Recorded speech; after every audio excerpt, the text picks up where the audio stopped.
తీసుకున్నప్పుడు ఇలాంటి కార్యక్రమాల్లో నేను చెప్పింది ఏంటంటే వాటర్ పొల్యూషన్ చెప్పా, సాయిల్ పొల్యూషన్ చెప్పా, ఎయిర్ పొల్యూషన్ చెప్పా.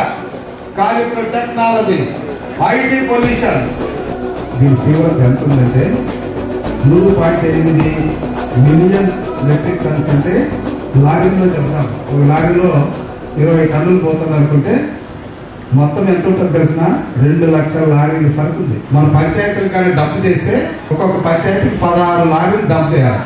అంటే ఎంత తీవ్రత ఉందో చూడండి. మన ఇంట్లో ఏదో మిక్సీలే, సెల్లులే, ట్యాబ్లెట్ పారేసేది కాదు, మొత్తాన్ని కలిపితే మనం బతకాలి, మన పిల్లలు బతకాలి, మన సమాజం బతకాలంటే ఈ చెక్ మీద ఈ రోజే చెక్ పెడదామా?